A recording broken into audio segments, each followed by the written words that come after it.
Se hoje as seleções levam malas e mais malas cheias de uniformes tecnológicos, nos anos 30 a realidade do futebol era completamente diferente. Na Copa do Mundo de 1934, disputada na Itália, a falta de planejamento de duas potências europeias gerou uma das situações mais bizarras da história da competição. A disputa pelo pódio virou um caso clássico de improviso, o confronto dos alvinegros, Áustria e Alemanha. Se enfrentavam na disputa pelo terceiro lugar do campeonato.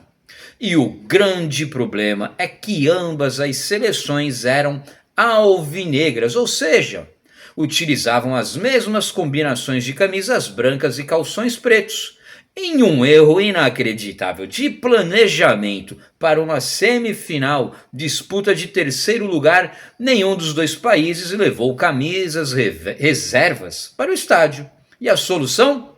Para evitar uma confusão generalizada em campo, já que seria impossível distinguir quem era quem, foi preciso buscar uma solução rápida, meus amigos, com o futebol local.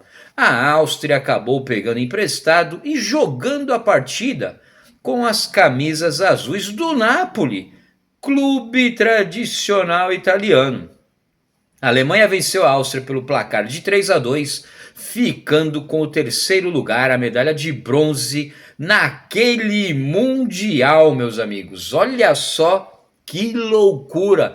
Impossível de imaginar uma situação dessa nos dias atuais. Mas tem mais por aí. Me aguarda que tem mais aí. Me aguarda aí, me aguarda aí. E como eu falei, tem mais lambança. Imagina a cena. Copa do Mundo, duas potências do futebol entram em campo e quando tiram os agasalhos, surpresa, as duas estão vestindo exatamente a mesma cor. Parece piada, mas foi exatamente isso que aconteceu na Copa de 1978, na Argentina, no jogo entre França e Hungria, meus amigos. E essa história, ela é cheia de falhas de comunicação e improviso, né? E aconteceu da seguinte forma, meus amigos. Meses antes do jogo, em Mar del Plata, a FIFA avisou que a Hungria jogaria de vermelho e a França de branco. Só que a entidade mudou de ideia em cima da hora e determinou que os húngaros fossem de branco e os franceses de azul. E o resultado? O resultado é o seguinte: um grande problema foi que o dirigente da delegação francesa simplesmente esqueceu de repassar essa mudança para a equipe. E aí, meu amigo, o choque no gramado, sem saber de nada, as duas seleções entraram em campo de branco. E ao tirarem os agasalhos, o árbitro brasileiro, ele, Arnaldo César Coelho, bateu o olho e se recusou a começar a partida daquela forma. O uniforme da França a 400 km de distância.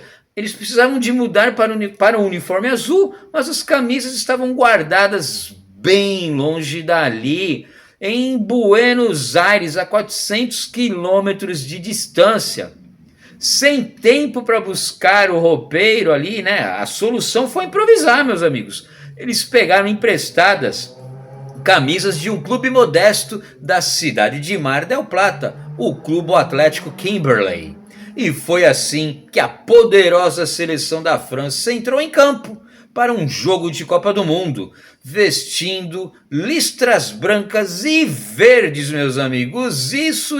Então a lambança não foi só lá em 1954, no jogo entre a Alemanha e a Áustria. Ocorreu também em 1978 na Argentina, no jogo entre França e Hungria. Meu Deus do céu, hoje as seleções, acredito eu, que vão ali com 690 camisas de três uniformes talvez, né? O titular, o reserva e o reserva do reserva para evitar possíveis problemas, ok? Mas é isso, fatos inusitados que aconteceram na história das Copas, ok? Espero que os senhores tenham gostado do vídeo. Deixem comentários, sugestões, se inscrevam no canal, joinha, compartilhem os vídeos. Sem delongas, até a próxima. Fui!